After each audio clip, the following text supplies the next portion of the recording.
números contam a história do espetáculo. Jair pode marcar a ponta, tira gol!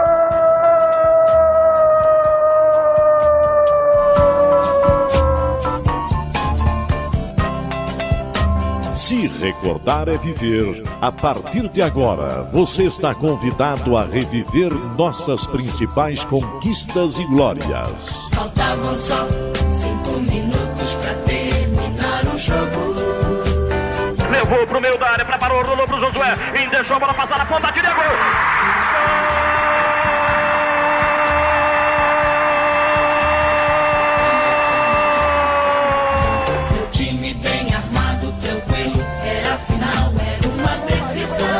Memórias, entrevistas, registros históricos e depoimentos. O Vila sempre teve, assim, uns torcedores muito corajosos. Foi lá, pegou os 3 fios de cima do Estádio Olímpico e cortou a luz no instantinho. Porque o ambiente era muito pesado, né? A emoção era muito grande naquela época. E foi o jogo todinho a gente atacando e não conseguia fazer o gol, né? Primeiro tempo tava 2-0 pro Riachuelo. Eu e o Ed fomos pro vestiário. Aí na fúria nossa lá, nós agredimos fisicamente alguns jogadores. E fomos pro campo ganhando de 5-2. Sofria como louco, com o rádio colado no pé do ouvido.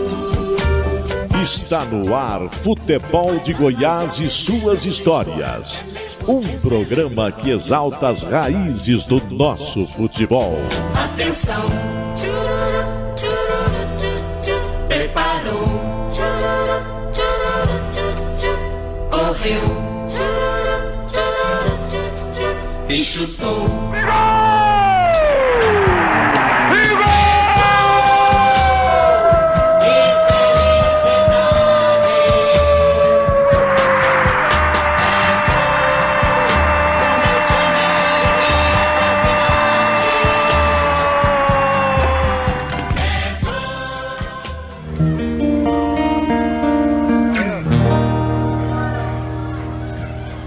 Meu Atlético, meu estandarte, modéstia à parte, tem a força quente de um dragão.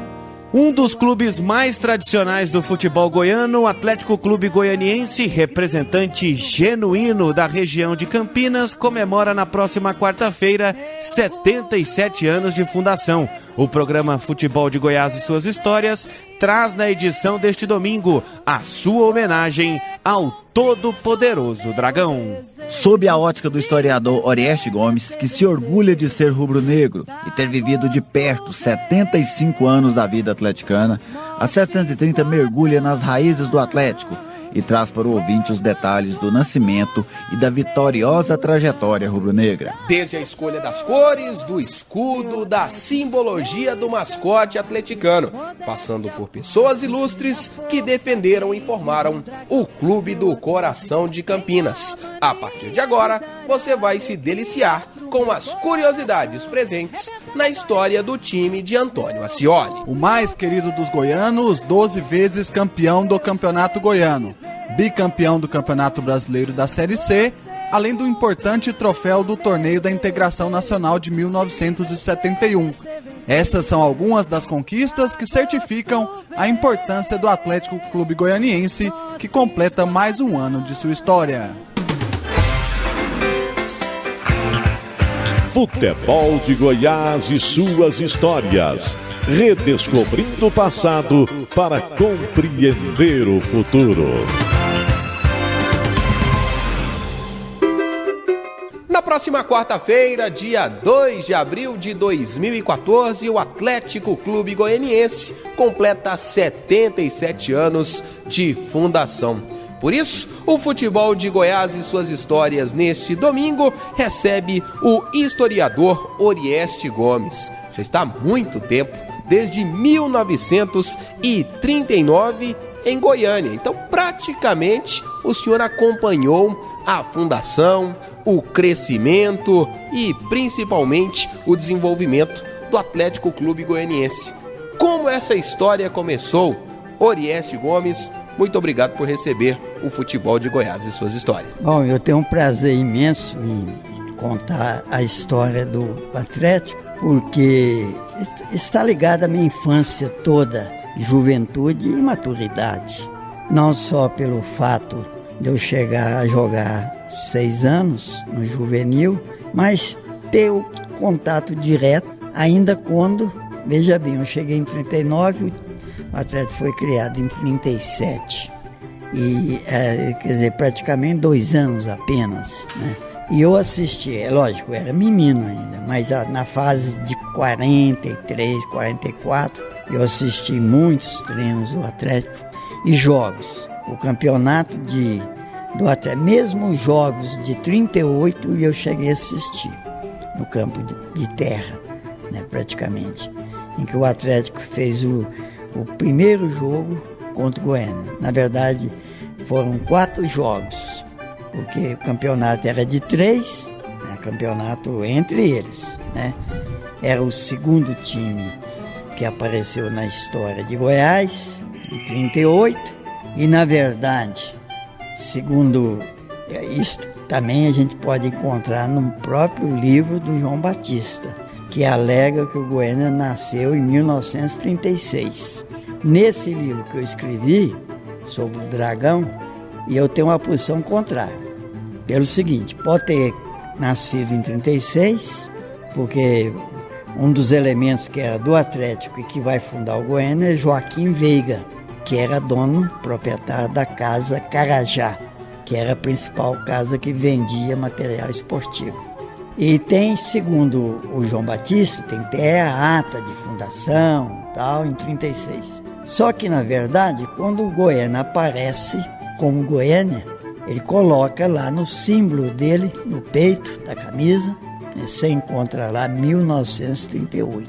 O próprio Goiânia, a direção do Goiânia, não assumiu a identidade do time. Se o time tinha até ata de fundação de 36, a documentação teria que aparecer. Mas voltamos ao Atlético. Então eu conheci e assisti as partidas, foram 4 partidas. Eram 3, o Atlético perdeu a primeira, até por uma quantidade grande, ganhou a segunda e ganhou a terceira. Mas o Goiânia protestou, não aceitou e exigiu uma 4ª partida. E essa partida do Atlético derrotou o Goiânia por 4-0. Então a taça foi entregue. Ficou 3 meses para entregar uma pequena taça ao Dragão. Isso foi em 1938, final de novembro a dezembro de 38. Né? A última partida foi 25 de dezembro.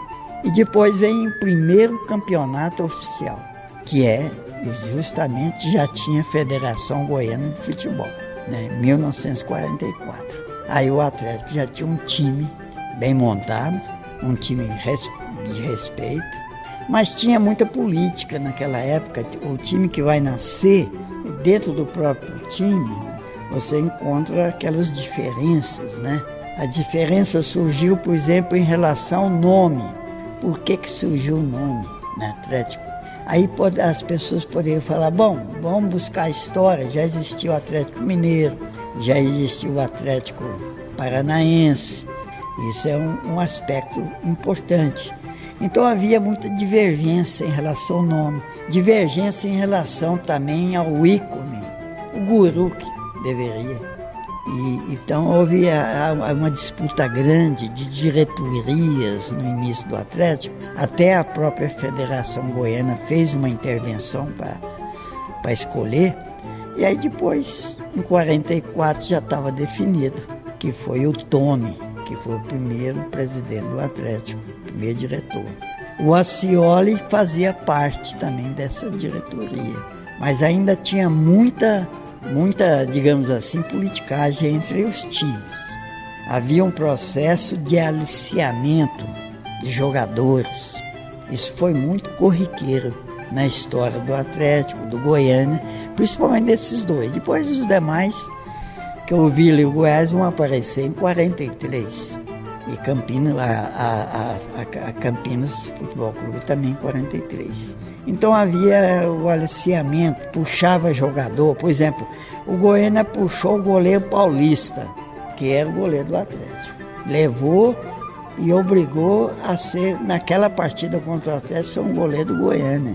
Depois o Atlético deu o troco, Então havia esse processo assim. O Atlético puxou do Vila Nova, por exemplo, o Tarzan, que foi um dos maiores jogadores que eu vi jogar dentro do futebol goiano.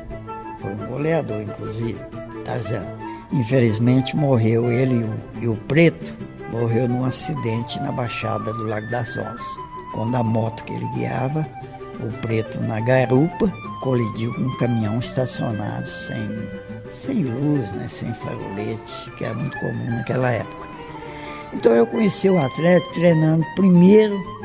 Olha, eu conheci primeiro, o Atlético fez alguns dos treinos, ele fez num campinho de terra que ficava na Vila Coimbra, mais ou menos nas mediações da casa do Antônio Scioli, que morava na Pouso Alto. Então o Atlético treinava nesse campinho, depois começou a treinar no campo de terra, onde que seria o futuro estádio Antônio Scioli. E aí de 44 para frente o Atlético se firmou, né? Era Atlético Goiano. Só que o Atlético sempre teve uma trajetória marcada pela vice-liderança. É o esquadrão dentro da história do futebol goiano, né, que tem maior quantidade de títulos como vice no Campeonato Goiano.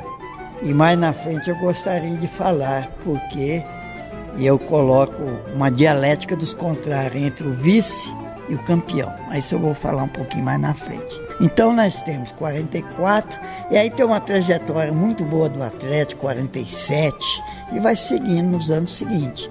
55, 57 são os anos dourados do Atlético, que ele foi invicto. Ele disputou 16 partidas, ganhou o troféu dos invictos, né, em 57. Então foi uma trajetória. Essa trajetória foi muito boa, que vai até, digamos ali, 70 e poucos. Depois começa o descenso, mas pontuando de vez em quando, a vice-liderança sempre presente. E depois tem a fase final, né, que a gente assiste, né, do Atlético, que é o descenso dele, que chega àquela situação caótica em 1998 até 2002, que vai ao fundo do poço, em que ele praticamente acaba, porque o estádio Antônio Scioli foi todo destruído. Eu acompanhei muito esse processo. Mas retornando à história, é bom lembrar nomes de alguns, né, jogadores. Por exemplo, o Atlético... Daqui a pouco o senhor vai contar esses nomes, até porque João Paulo de Medeiros, Gerliezer Paulo, Vinícius Tondolo, vocês perceberam que o futebol de Goiás e suas histórias, na edição especial de aniversário do Atlético de 77 anos, tem muitas histórias e muitos detalhes, Vinícius Tondolo. O torcedor do Atlético vai saber realmente tudo o que aconteceu ao longo destes 77 anos. E você fica, no encerramento deste primeiro bloco, com a Enciclopédia do Futebol.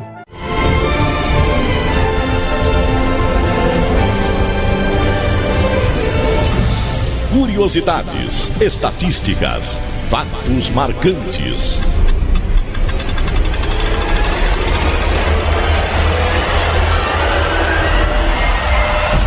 Chegou a hora de abrir a Enciclopédia do Futebol.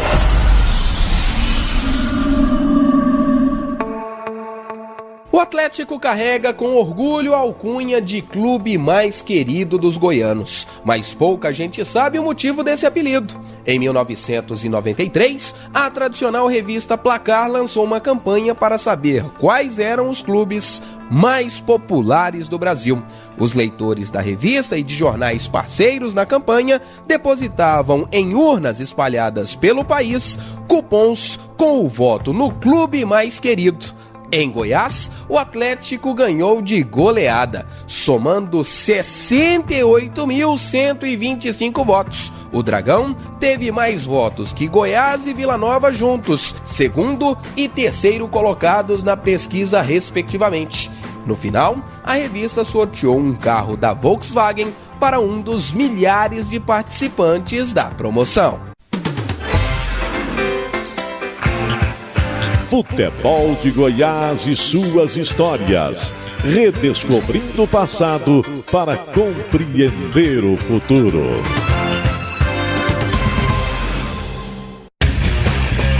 Futebol de Goiás e suas histórias. Resgatando as raízes de nossa paixão.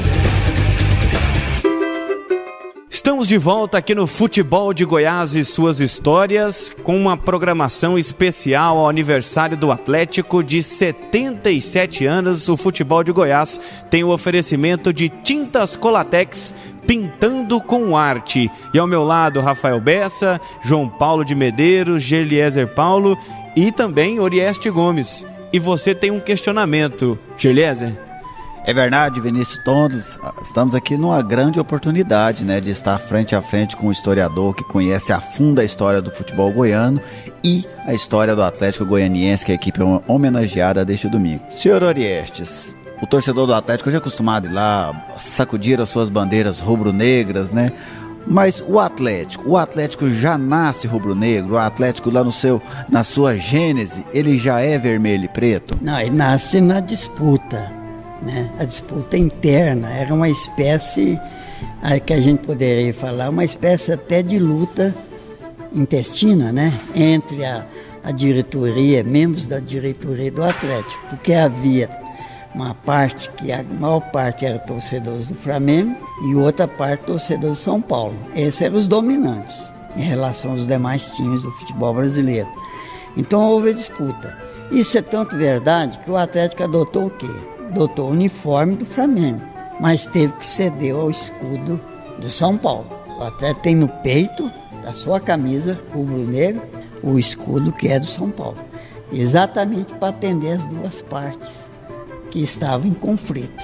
Então o Atlético, ele nasce assim, nessa questão. Agora é evidente que a influência rubro-negra era maior dentro do Senado da Campininha, porque aí já vem a questão das cores aparecendo, as bandeiras, por exemplo. Quando você pega a história, tem uma pessoa que é uma pessoa típica na história do Atlético, que ele entrava no campo, né, com a sua charanga, sai da frente, vagabundo, ele usava essa expressão, né? Ele tinha uma charanga, respeita as cores, e ele tinha também a bandeira, toda a bandeira do Atlético, mas é uma bandeira que a cor rubro-negra é muito forte dentro desse contexto. Então ele entrava com aquela charanga, dava 2 passos para frente, 2 para trás, e sai da frente, vagabundo. Então é uma figura que marcava. E aí começou a aparecer também dentro do estádio, né, as bandeirolas que iam aparecendo. Então a marca do Flamengo é uma marca muito presente, porque o Flamengo é um timaço daquela época, assim como era o São Paulo também. Esse é um fato, né, importante. Agora, é lógico que até hoje nós temos os torcedores divididos, né, como também nós temos a história de um torcedor atleticano, nasceu em Campinas, hoje é médico famoso aqui em Goiânia, nasceu na minha cidade, Garapava, mas nasceu em Garapava e morou em Campinas, no bairro onde eu morei, né, próximo à Vila Coimbra, né, no início da Vila Coimbra. O Gil Perini é atleticano, mas ele defende retirar as cores do rubro-negro para substituir, na verdade, eu sei que ele é fluminense. E ele quer substituir o Dragão atleticano colocando o Jaburu. Imagina que ponto que chega a história do Atlético. Se a gente colocar o Jaburu, o que é o Jaburu? O Jaburu é a ave lá do Pantanal Mato Grossense, é o Tchuiuiu, é uma ave que fica com o bico para baixo, é um bico muito poderoso, tem uma cor preta e vermelha, ela tem cor preta no pescoço e toda branca, uma ave que perna longa, né, que tem pernas muito grandes, e ela fica naqueles lodais, naqueles brejais, e a perna é para mexer lá embaixo, para provocar aquela terra, para subir o quê? Minhoca, mussum, né, peixinho, e ele tem uma vista aprofundada. Agora, veja o seguinte, é um bicho que só olha para baixo. Então, nesse livro aqui, eu contesto o atleticano Gil Perini, ele é atleticano, fluminense, né? Ele não é Flamengo, né? Como exemplo de outras coisas. Porque ele quer trocar o Atlético por Jaburu, em como nós buscamos o Dragão. E como que surgiu essa história do Dragão? Por que o Atlético foi escolher justamente o Dragão para representar ele como mascote? Você olha a história dos 4 times da capital, os mais representativos, né? Todos escolheram dentro, digamos assim, da fauna, né? O Vila escolheu o tigre, né? De preferência o tigre de Bengala, né? Que é indiano. O Goiânia pegou o galo, mas é o galo da Índia também, é o galo de briga. O galo da Índia, aquele galo que era realmente, quem conheceu rinhas de galos compreende bem a importância do galo de briga.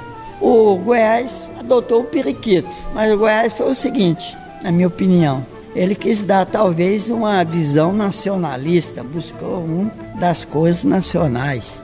Você vê que está presente, né? Ali o amarelo, está presente o verde no periquito. Eu acho que o Goiás poderia ter escolhido uma arara, por exemplo, né? Que seria mais representativo. E o Atlético buscou. Por que o Atlético buscou o Dragão? Veja a história do Dragão. A história do Dragão estava na cabeça de todos nós campineiros. Porque naquela época você tinha 3 diversões.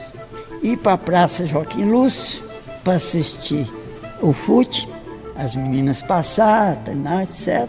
A banda no Coreto. Ou você tinha o Atlético Clube Goianiense e você tinha no cinema matinê para assistir os seriados. E um seriado importante que eu assisti ele, aliás eu não perdia nem um seriado, foi o Fu Manchu. O Fu Manchu é um seriado como os demais seriados que tinha naquela época, e um seriado importantíssimo porque é através do Fu Manchu que mantinha, né, um protetor dentro dos seus diversos tipos de armadilhas em seu digamos assim, no seu convívio, né, de proteção. Ele utilizava o dragão. Dragão, que era um elemento da mitologia chinesa, muito presente na dinastia Ming. Quem estudar a dinastia Ming, são 300 anos de história. Eu estudei a dinastia Ming quando eu fiz o curso de história. Então, o dragão está muito presente. Era um dragão que tinha todas, digamos, as condições de proteger aquela pessoa, enfim, aquela realidade a ser protegida. 5 dedos com as garras, tinha a língua sagitada, tinha o rabo que terminava como se diz, numa espécie de ponteiro. Ele tinha um voo, fazia um voo rasante em alta velocidade, e a grande vantagem dele é que ele botava fogo em cima dos adversários. Então a escolha do dragão estava na mente dos campineiros. A sociedade, a comunidade de Campinas era pequena. Nós chegamos naquela época, eu tenho mais ou menos, né? Era pouca gente, 40 mil pessoas no máximo, Campinas e Goiânia, né? Pouca gente, pouco mais de 40 mil ao todo. Então é uma comunidade pequena. E essa comunidade ia ao cinema, como ia à Praça Joaquim Lúcio. Uma parte também ia na Igreja Matriz, na Praça da Igreja, e ia também no campo do Atlético assistir, que era o nosso time, né? A população ia a pé, ia de bicicleta, quase todo mundo ia a pé para assistir. Mas a bicicleta era muito utilizada naquela época. Então o dragão ficou mentalizado na mente do campineiro. Aí isso aí estava na direção do Atlético também, fazia parte desse contexto. Então a gente vai ter toda essa trajetória, né, que a gente vai encontrar dentro dessa trajetória do Atlético. Nós verificamos esse processo de mentalizar um ícone poderoso. Aí veio uma pessoa e me falou assim um dia, você podia também falar, o Atlético poderia ter escolhido aí de Goiânia, de Goiás. Mas quem que ele ia escolher de Goiás? Qual é a figura que poderia representar bem Goiás? Uma figura respeitada. O Lobo-Guará seria, mas o Lobo-Guará de vez em quando passou aqui em Campinas, né? Desapareceu, o Cerrado desapareceu o Lobo-Guará. A gente poderia pensar no Tio. que era um lagartão. Não era o dragão de Komodo, mas era grande. E eu carrego na minha cabeça esse crime de ter matado um tio, entendeu? Ali onde que é o setor Bueno, onde que é o Vaca Brava hoje. Eu matei. O Oasis tinha muito tio, mas tinha que escolher uma coisa mais poderosa. Olha o tigre, o Vila escolheu o tigre, ué. Então nós tínhamos que enfrentar o tigre. Então a história do dragão é uma história mitológica, mas tem um fundo de verdade, mentalizado na mente do campineiro, torcedor do Atlético, entendeu? Então essa é uma história que tem sentido. Agora Jaburu jamais. Senhor Oreste, o senhor falou que a população de Campinas ali ia toda para o estádio, para o campo do Atlético. Sim. E que mais tarde se tornaria o estádio Antônio Ascioli. Certo. Mas nem sempre era sempre para ser o nome do Antônio Ascioli. Como que se deu essa escolha e como que foi a fundação da praça? Olha, no próximo bloco, o senhor vai contar a história do estádio Antônio Ascioli, pode ser? Ok. E agora a gente vai ficar aqui no Futebol de Goiás e suas histórias com a linha do tempo.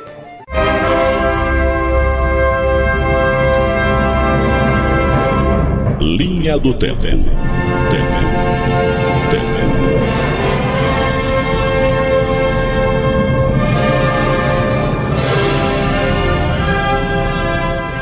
Década de 80. Em 30 de março de 1983, o então presidente do Atlético, Domingos Nunes Ferreira, concedeu uma entrevista falando dos rumos do Dragão. O clube vivia uma seca de 13 anos sem título e o Cartola estudava formas para que o sofrimento atleticano chegasse ao fim. Os esforços eram para finalizar as obras iniciadas no estádio Antônio Ascioli e, posteriormente, a construção da praça esportiva no setor Urias Magalhães. Dentro das 4 linhas, o clube passava por uma reformulação no elenco, com uma lista de dispensa com 5 nomes. O meio-campista Silvinho foi o primeiro a deixar o clube. Década de 90. Em 30 de março de 1995, o Atlético saiu de Catalão com 2 pontos, após enfrentar o craque no Genervino da Fonseca. O grande responsável pela pontuação obtida foi o goleiro Josenildo. O jogo terminou 0-0 no tempo normal, e o regulamento daquele ano previa disputa por pênaltis em caso de empate. O Dragão venceu por 3-2, com Josenildo pegando 3 cobranças e garantindo mais um ponto para o time rubro-negro. O Dragão entrou em campo naquele dia com a seguinte escalação: Josenildo, Catani, Tozin, Raimundo e Vanderlei, Claudinho, Bruno Taia, depois Niltinho e Lindomar, Oscar, depois Elinho, Bé e Ézio. Esse time era treinado por Roberval Davino. Futebol de Goiás e suas histórias. Redescobrindo o passado para compreender o futuro.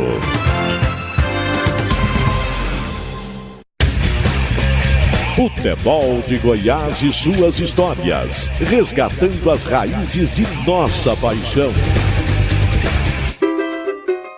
Neste domingo, o Futebol de Goiás e suas histórias homenageia o Atlético Clube Goianiense, que na próxima quarta-feira completa 77 anos. Por isso, estamos recebendo hoje o historiador Orieste Gomes, João Paulo de Medeiros. No último bloco eu fiz uma pergunta para ele e ele vai nos responder. No começo, o campo do Atlético, Goiânia estava na sua construção, foi uma das primeiras praças esportivas de Goiânia. Mas quando que ele passou a ser estádio? Sempre foi estádio Antônio Ascioli? Conta essa história da fundação do estádio pra gente. Não, o seguinte, a área do estádio foi uma doação do governo do estado, mas com a responsabilidade de desenvolver o futebol, o esporte em Goiás. Ela foi uma doação, mas com um termo de responsabilidade. Então o Atlético ganhou 18 mil metros quadrados, que depois é ampliado até chegar aos 32 mil metros quadrados do estádio. Então foi uma doação, né, com termo de responsabilidade, né? Agora, é preciso verificar o seguinte: em 1938, o Atlético resolveu inaugurar o campo campinho ainda é um campo dos mais simples, né? Como que eram esses detalhes desse campo? Tinha uma cerquinha de madeira? Como que já era? tinha uma cerquinha de madeira, o início, mas não era todo cercado, não. No lugar onde que é hoje? No mesmo local. Não era todo cercado, não. A cerca de madeira, ela pontuava aqui e ali. Eu sei porque eu não perdia, a gente não perdia, né? A gente era menino de rua para assistir também esse lado, né? Então o Atlético resolveu, e esse fato que eu vou contar, ele tem uma prova, porque ele está registrado num livro de um jornalista, que foi o Ciro Lisita. Não sei se vocês ouviram falar. O Ciro Lisita escreveu os 30 anos do futebol goiano. É um livro que vocês vão ter que procurar. E ele, nesses 30 anos, ele relata. Eu busquei essa fonte, porque ele era jornalista e cobria todo o campeonato. E ele faz essa narrativa, né, que a gente chama, de mostrar como o Atlético mudou de nome. Era para ser o nome do El Tigre, que é o Arthur Ferderracha, um jogador excepcional, né? Todo mundo sabe. Já tinha um nome extraordinário. Jogou no Paulistano, depois o Paulistano vai ser um dos que vai formar o São Paulo. E tinha ele deixou uma marca, né? Em pouco menos de 600 jogos, ele fez mais de 500 gols. Toda essa forma de jogada bonita que a gente hoje escuta falar, né? Trivela, né? Aquela tipo de jogada, né? Toda ela, de certo modo, ele dominava. Ele tinha uma presença muito grande. Era uma pessoa que marcou e conseguiu vencer, né? Porque o preconceito era muito grande. Ele era filho de mãe que foi ex-escrava, né? O pai era descendência alemã. Por isso que ele nasceu de olhos azuis, mas o cabelo era sarará. Aí o Atlético convidou, em 1938, para ele dar o nome no estádio. Convidou ele. A sorte nossa, a sorte que nós tivemos, foi o não comparecimento dele. Porque se ele tivesse comparecido, o nome seria, porque como ia mudar um homem de uma notoriedade, que ele tinha um jogador, né, conhecido a nível nacional e internacional, não ia mudar nunca, ia ser Arthur Ferderracha. Nós tivemos a sorte de não vir. O estádio Antônio Ascioli se chamaria Arthur Ferderracha. Arthur Ferderracha. Aí surgiu esse abaixo-assinado. Que o senhor está mostrando pra gente aqui. Que documento é esse aqui? Documentado que meu primo Bariano Hortêncio inicia aqui, né? São 135 assinaturas. Pode ser que haja outro, mas eu não achei ainda não, estou procurando.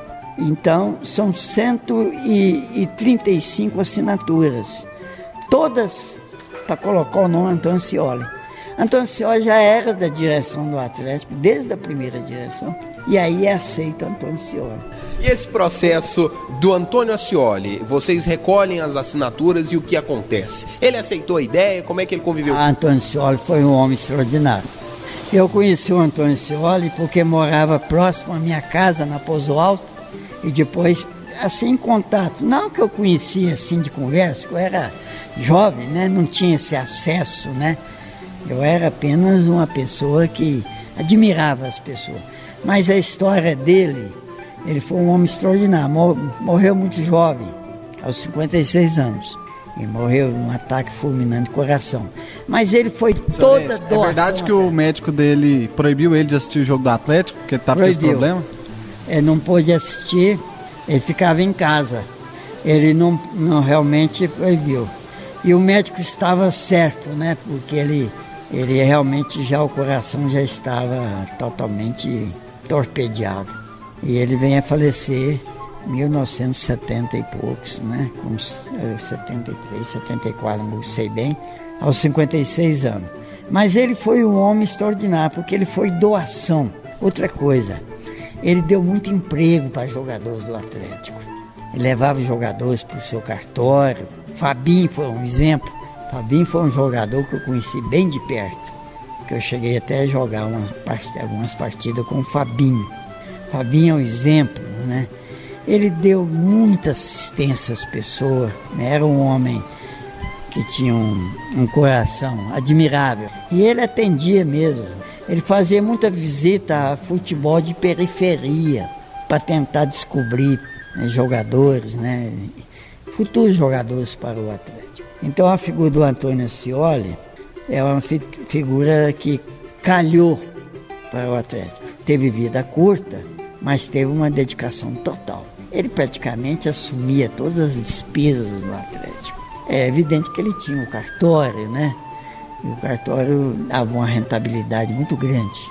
Então, uma parte do ganho do cartório, isso me falou a própria filha dele, na entrevista que eu fiz com ela, uma parte, todo mês, era recolhida pelo Atlético, para a folha de pagamento. Senhor Este, e até assim, a gente viu o Antônio Ascioli como um dos grandes destaques no aspecto de dirigente. Tem outros nomes importantes que passaram pela história do Atlético, assim, que você destaca como feitos importantes?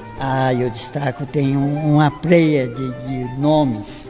Eu acho que, evidentemente, o Antônio Ascioli, por ser, digamos assim, o homem que tinha uma cobertura financeira, né? E ser um coração aberto, né? Um homem, um atleticano de coração aberto. Mas olha, na história do Atlético, você tem que pegar o Edson Hermano, um homem extraordinário, o Neji José, o Moacir Cícero de Sá. Esse homem foi toda a dedicação ao Atlético. O Alberto Nunes foi um dos melhores diretores que teve o Atlético. Alberto Nunes, ele era engenheiro, ele trabalhava num órgão aí do governo. E ele foi o homem extraordinário, foi o homem que jogou na reconstrução do Atlético em todo sentido. E foi o homem daquele campo que vai ser inaugurado em 47, Gramado também. E ele foi extraordinário porque ele conseguiu fazer o intercâmbio nacional.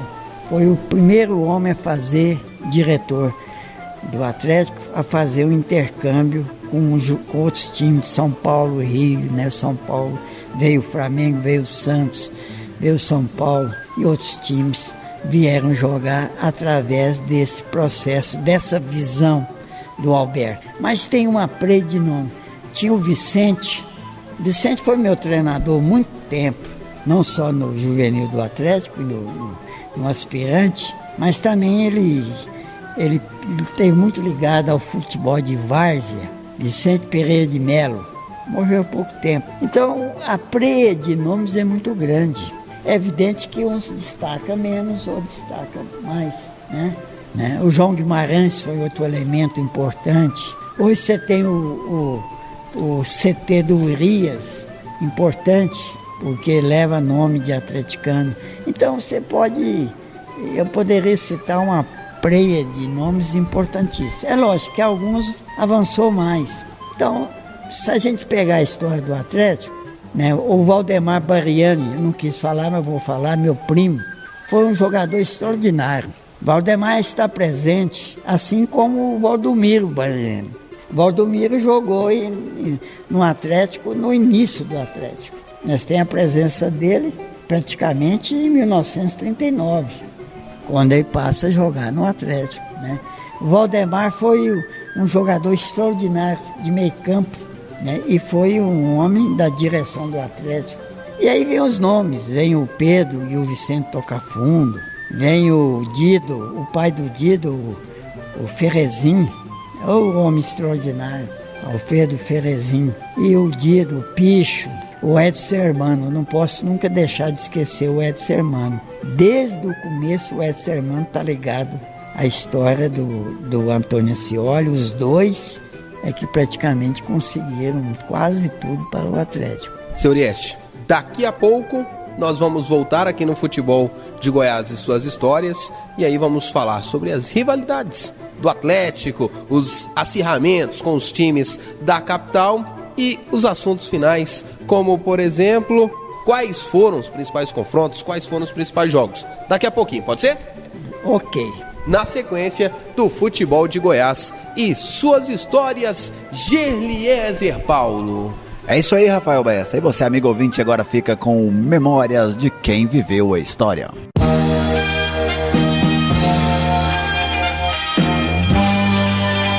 Memórias de quem viveu a história.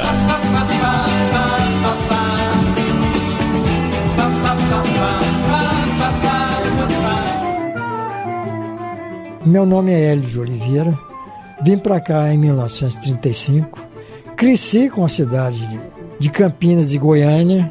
Quando eu cheguei, eu fiquei sabendo que o Popular era um jornal que era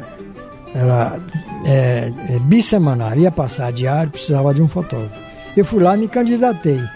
E fui o primeiro fotógrafo contratado por um jornal em Goiânia. Portanto, o primeiro repórter fotográfico de Goiânia.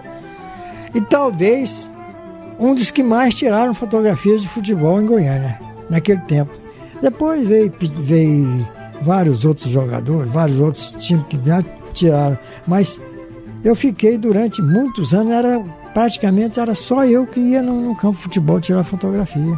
E a melhor fotografia que eu tirei, que eu considero de futebol, é essa do meu time, que foi campeão em 1955, que era um time só aqui da Campininha antiga, da antiga Chacrinha, que eles chamavam, que eles criticavam muito.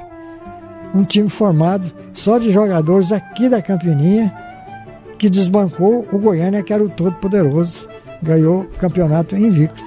Esse time era Pitinho, Plínio e Deon, Oyama, Oswaldinho e Tom Oscar, João Pinto, Epitácio, Fábio, Tocafundo, ou Vitalino e Joãozinho. Foi o primeiro campeão invicto do estado de Goiás. Que eu digo estado de Goiás, era Goiânia, mas compreendia praticamente o estado de Goiás inteiro. Foi o primeiro campeão invicto de Goiânia, foi esse, 1955. Futebol de Goiás e suas histórias. Redescobrindo o passado para compreender o futuro.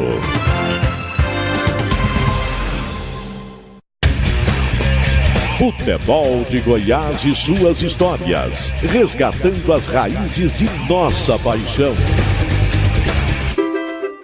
O futebol de Goiás e suas histórias homenageia o Atlético Clube Goianiense, que na próxima quarta-feira completa 77 anos de fundação. O futebol de Goiás e suas histórias tem um oferecimento de Tintas Colatex, pintando com arte. Vinícius Tondolo, Rafael Bessa, João Paulo, Geliezer. No primeiro bloco desse programa, dessa edição especial do aniversário do Atlético, você disse que gostaria de tocar no assunto da rivalidade, da dialética do futebol goiano.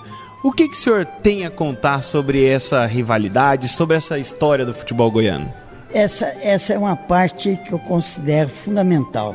Quando a gente trabalha o método dialético, é o método científico. Você trabalha na chamada interdependência, é uma interação mútua, em que você tem, de um lado, né, tem um elemento do outro, e ele se faz uma interação mútua, o que nós chamamos de interdependência, uma conexão entre os dois. Então, quando eu pego dentro da história do futebol goiano, eu faço questão de sublinhar a questão do vice e do campeão. É fundamental. Se nós pegarmos a história do Atlético Goianiense, vocês vão verificar que é o que conseguiu ganhar maior número de vice-campeonatos, né? São 20 e tantos, e menos em relação ao título de campeão. Mas quando eu trabalho essa realidade, e a gente pega o Goiás, que é o principal, porque foi o que conseguiu uma trajetória maior em termos de ser campeão, né? Eu sempre trabalho essa relação dialética em que, para ser campeão, tem que ter o opositor, tem que ter o oponente. Não existe campeão sem o vice. Então, o vice faz parte da essência do campeão. Então, ser vice e ser campeão é uma coisa só.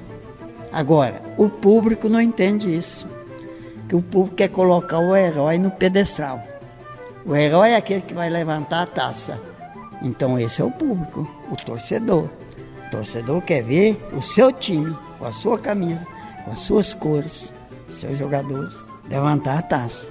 Mas do ponto de vista da ciência, dentro da lógica dialética, os dois são campeões. Essa é a lógica maior do futebol. E o senhor citou a lógica dialética, as rivalidades, em todo esse material que o senhor já pesquisou até hoje, em toda essa história do Atlético. Qual é o clube que pode ser apontado, no entender do senhor, como o maior rival rubro-negro da história? É o seguinte, tem duas temporalidades. A primeira temporalidade eu coloco, tanto que no meu livro eu chamo Duelo de Titãs, Atlético Goiânia. É uma história que começa em 38 e termina praticamente na década de 70. E por que eu coloco o Atlético Goiânia, a primeira temporalidade? Porque justamente você tinha pela frente um time aguerrido, a maior linha do futebol goiano, representada por Salsicha, representada por Foca, por Lili, por Loló, por Cisquinho, o Preto. Era uma linha imbatível. Era uma máquina de fazer gols. Impressionante. O Goiânia teve uma trajetória brilhante que vai até 70. Depois vem a fase de descenso. É lógico que teve ainda vitórias, como teve o Atlético, também o Vila. Então a primeira. A segunda, eu coloco o Atlético e Goiás. Por que eu não coloco o Vila? Veja que o Goiás só vai aparecer na arena do futebol goiano em 66, quando ele ganhou o primeiro título do Goiás, foi em 66. De 43, quando o Goiás surge a 66, quase tudo é derrota. O Goiás batia no Vila, mas não batia no Atlético. Muito pouco. Teve algumas vitórias. Então, você tem o Goiás vai ressurgir, aparecer. De 66 ele vai se afirmando e vai ser o grande rival. Mas veja bem, ele pega uma trajetória em que o Atlético tem um descenso. Quando você pega a trajetória do Atlético, em 70, já começa um descenso. Aí o Atlético vai perdendo força. É lógico que ele teve grandes vitórias ainda, mas tem um descenso que vai se acentuando, que vai ter a explosão do Atlético, como eu falei, 1998, 2002. Aquelas duas administrações péssimas que teve o Atlético. Do Alencar Júnior, né, um vendilhão, que ia vender todo o Atlético, e do Bela Vista. O Bela Vista que faz a segunda parte. Tanto o Alencar quanto o Bela Vista venderam quase todo o time do Atlético. E aí também tem, evidentemente, houve uma justificativa do Odilon, que foi um grande elemento na história do Atlético. Eu não posso deixar o Odilon Soares, né, de falar nele, foi importante. Mas quando o Atlético se dissolveu, ele levou também uma grande quantidade de jogadores. Ele justificou que era para enxugar a folha de pagamento do Atlético. E eu vou ficar com a justificativa dele, apesar de existir senões atrás disso. Aí vem o descenso do Atlético e vem o Atlético ressurgir quando? Ele vai surgir em 2005. Aí vem a trajetória boa dele. 2006 é vice, 2007 é campeão, 2008 é o Itumbiara, 2009 é o Goiás, 2010, 2011 o Atlético. Igual o Goiás passa a ser o segundo grande rival, porque o Goiás estrutura um time muito forte. Então eu atribuo ao Goiânia o embate do Atlético com Goiânia e do Atlético com Goiás na trajetória que teve, mas principalmente nessa última fase, que é a fase 2005 até 2011. Até 2012, que ficou como vice, né? Vamos levar novamente, para mim, o vice. Até hoje, né, seu Oreste? Até hoje é só Goiás e Atlético, né? Até hoje permanece. Então essa é uma história importante. O Goiás tem mais títulos, o Goiás conseguiu se estruturar mais, jogadores brilhantes. Agora, é para você colocar o seguinte: o maior jogador, o maior goleador, realmente além do Atlético ter o goleador individual, Baltazar. Artilheiro de Deus. Foi um importante, mas tem que respeitar que se a gente pegar também, nós temos que pegar outros goleadores. Aí entra naquele tema que o senhor nos falou lá no início, que o senhor queria falar do Barrica. Entre o Barrica. O Barrica foi o seguinte, Barrica era um jogador da década do Atlético, que foi até 70, que veio do Inhumas Esporte Clube, né? Pantera Viana. E o Barrica tinha um lado todo interessante, um bom jogador. Jogava muito bem. Mas é o seguinte, a diretoria do Atlético tinha que prender o Barrica na sexta-feira, na cadeia, para ele não beber mais, porque ele bebia de segunda sem parar. Era um pinguço inveterado. Prendia na cadeia, para ele ficar bom, para jogar domingo. E ele era terrível. Ele era um ponta esquerda, que a gente chamava naquela extrema esquerda, extraordinário. Para a gente terminar, e já agradecendo a sua participação, a sua presença nesse programa de homenagem ao Atlético Clube Goianiense, que na próxima quarta-feira completa 77 anos de fundação. Seu Orieste, vende seu peixe agora. Que livro é esse que o senhor está publicando nos próximos dias? Bom, eu vou vender meu peixe. É um livro sobre a história do dragão. Eu terminei em 2012. Esse livro foi para Brasília, porque é lá que se faz o projeto. Se trabalha lá é impresso o livro. O livro está na fase final. Ele já está colocando todas as fotos. São mais de 50 fotos que vão compor o livro, que faz toda a trajetória, não só do Atlético Goianiense, mas envolve uma síntese do futebol goiano. Aqui está presente muita história do Goiânia, a história do Vila, a história do Goiás e a história de times menores, inclusive até do futebol de várzea. Mas eu quero terminar dando o meu abraço fraternal ao Atlético Clube Goianiense no seu aniversário e desejando realmente que nós sejamos campeão este ano. A esperança é a última que morre. De todo jeito, na minha concepção, nós já somos campeão. Que eu acho que nós vamos ficar naquela disputa amigável. Atlético e Goiás. Goiás e Atlético. E ambos representam a mesma coisa. Ambos são campeões. Eu termino esse abraço a toda a torcida atleticana. E então eu espero estar lá nesse dia, que está próximo, né?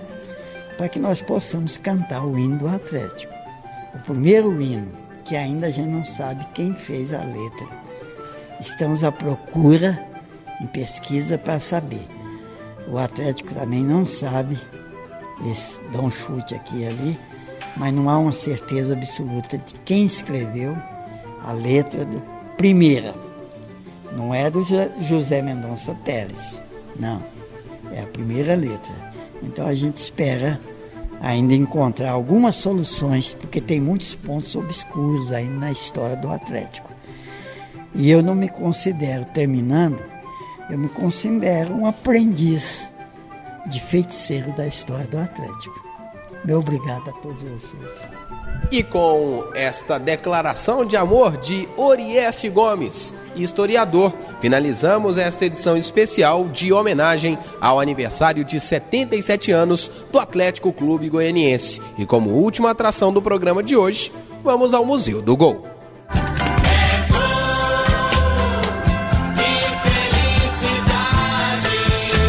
É hora de vibrar. É hora de se emocionar. E atenção que vamos repetir o gol. Números contam a história do espetáculo. 8 minutos do clássico do ano. Vai, Jair pode marcar a ponta, tira a gol.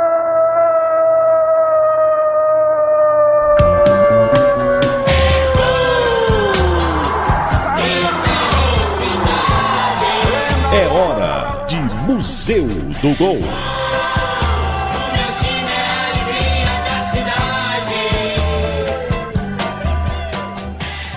O sexto título do Campeonato Goiano conquistado pelo Atlético aconteceu em 1964. No dia 12 de dezembro, a equipe rubro-negra bateu o Botafogo de Buriti Alegre por 2-0 no estádio Pedro Ludovico Teixeira. Os gols rubro-negros foram marcados por Jair e Bertolo. A narração é de Antônio Porto. Cai mais um jogador do Botafogo. Enquanto que o Atlético vai para o ataque, Luizinho soltando boa bola para Bertolo. Bertolo pode cruzar. Demora-se um pouco, gira para o arco. É gol! Bertolo da ponta direita, atirando para o arco. Surpreendendo a Banderico, dilatando o placar Gilete na Paranaíba. Respira aliviada, respira agora tranquila e comemora com entusiasmo o gol de número 2, a torcida rubro-negra. Parabéns pra você nessa data querida, muita felicidade, muitos anos de vida. Viva Atlético! Parabéns pra você nessas datas queridas, muitas felicidades, muitos anos de vida. Dragão! Fica por aqui a edição de número 9 do programa Futebol de Goiás e suas histórias. Agradecemos a audiência e toda a ajuda de Ledes Gonçalves e a audiência de Neila Maria, Roberto Toledo, Carlos Prudente e toda a família atleticana. Agradecemos ao apoio da Tintas e Texturas Colatex e da Comac Exaustores Eólicos por acreditar em nosso projeto de resgatar a origem do nosso futebol. Mais curiosidades, acesse nossa fanpage no Facebook, Futebol de Goiás, com Y e Z. Tenha um bom domingo e até o próximo final de semana. Parabéns pra você nessa data querida, muitas felicidades, muitos anos de vida. Dragão!